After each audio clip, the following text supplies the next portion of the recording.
हरिओम. प्रवचन क्रमांक 20. संपूर्ण भावार्थ दीपिका, अध्याय 1, रसग्रहण, भाग 1. हरिओम. योगदास श्री जय गणेश जोशी यांची आध्यात्मिक विषयांवर अनेक पुस्तकं उपलब्ध आहेत. काही विषयांवरील त्यांची प्रवचने ध्वनिफितींच्या स्वरूपात देखील उपलब्ध आहेत. यामधील आपल्या सगळ्यांचाच जिव्हाळ्याचा विषय भावार्थ दीपिका अर्थात ज्ञानेश्वरी. गीतेच्या अनुषंगाने ज्ञानेश्वरी ही रूढार्थाने अभ्यासली जाते, परंतु या भावार्थ दीपिकेला स्वतःचा असा एक बाज आहे, एक वेगळा रंग आहे. योगदासांनी अध्याय पहिला अर्जुन विषाद योग याचे 3 भागामध्ये विवेचन अत्यंत वेगळ्या दृष्टीने मांडले आहे. सर्वांसाठी हे ज्ञानेश्वरीचं सार वाचन स्वरूपात सादर करण्यासाठी योगदासांनी मला संधी दिली, याबद्दल धन्यवाद मानून मी अनुराधा कोटीभास्कर वाचन सुरू करते. योगदासांचे मनोगत. हरिओम.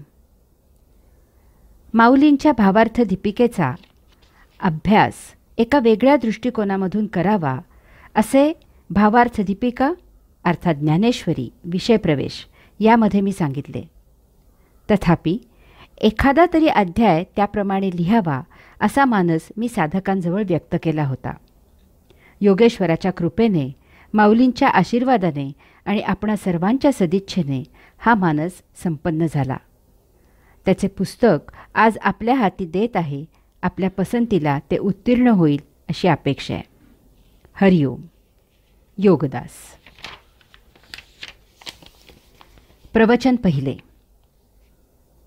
सुरुवात करण्यापूर्वी विषाद मध्यवर्ती या अध्यायाचे नाव अर्जुन विषाद योग असं आहे.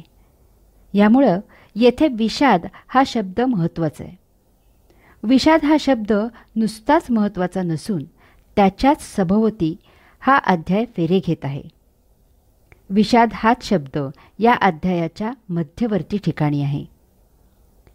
या अध्यायाला विषाद कारण आहे आणि केवळ याच अध्यायाला विषाद कारण नसून तो संपूर्ण गीतेला आणि यामुळे गीतेच्या आधाराने सांगितलेल्या भावार्थ दीपिकेलाही तो कारण आहे. या विषादामुळेच गीता सांगितली गेली आहे. याचप्रमाणे येथे अर्जुनाला झालेल्या विषादाला जास्त महत्त्व दिलं गेलं आहे. यामुळे येथे विषादाप्रमाणेच अर्जुनालाही तितकेच तसेच महत्त्व आहे. तोही गीतेच्या मध्यवर्ती ठिकाणी आहे. गीता त्याच्या सभोवती फेरे घेत आहे. ती त्याच्या भोवती गुंफली गेली आहे. त्याला झालेल्या विषादाला ठळकपणे त्याच्याच नावाने या पहिल्या अध्यायाच्या मथळ्यामध्ये अधोरेखित केलं गेलं आहे. गीता त्याच्या विषादासाठी सांगितली गेली आहे आणि यामुळं भावार्थ दीपिकेलाही अर्जुनाच्या विषादाची दखल प्रकर्षाने घ्यावी लागली आहे. यामुळे प्रत्यक्षात अन्य जणांना झालेला विषाद आपोआपच दुय्यम ठरवला गेला आहे आणि त्यामुळं इतरांना झालेला विषाद झाकला गेला आहे, गौण लेखला गेला आहे. जणू काही अन्य जणांना विषाद झालाच नाही याची मीमांसा आपल्याला करायची आहे. प्रथम पाहूया विषादाचा अर्थ. विषाद याचे अनेक शाब्दिक अर्थ आहेत. विषाद म्हणजे उत्साह नष्ट होणं, निराश होणं, वैफल्य येणं इत्यादी. याचे अन्यही अर्थ आहेत, मूर्खपणा, दुःख इत्यादी. याचा सुप्त अर्थ असा आहे की विषाद होण्यापूर्वी येथे उत्साह होता, आशा होती, फलाची आसक्ती, अपेक्षा, इच्छा होती. तसेच येथे शहाणपण होते, सुख होते. काही कारण घडलं आणि त्याचे निराकरण होण्यापूर्वी त्यामधून विषाद निर्माण झाला. कारण काय घडलं यापेक्षा त्यामधून विषाद निर्माण झाला हे महत्त्वाचं. त्याने प्रत्यक्ष आचरणाचा कब्जा घेतला आणि या सर्वांवर बोळा फिरला. जे होते त्यांच्या बरोबर विरुद्ध चित्र निर्माण झाले. यामुळे विषाद हा मनाचा प्रांत आहे. येथे भावभावनांचा प्रश्न आहे. भावभावना विषादाला कारणीभूत आहेत. याचा अर्थ हा कल्पनांचा, रसास्वादाचा, साहित्याचा, वाङ्मयाचा आणि म्हणून हा काव्य, शास्त्र, आनंद यांचाही विषय आहे. काही कारणानं विषाद निर्माण झाला आणि आत्तापर्यंत जो उत्साह होता तो क्षीण, हीन, दीन झाला आणि नष्टप्राय झाला. विषाद झाल्यावर जी आशा होती ती क्षीण, हीन, दीन झाली आणि नष्टप्राय झाली. तिची काम, क्रोध, मोह, मद, मत्सर, माया, अहंकार ही 7 लेकरं शांत झाली आणि त्यांनी पिच्छा सोडला.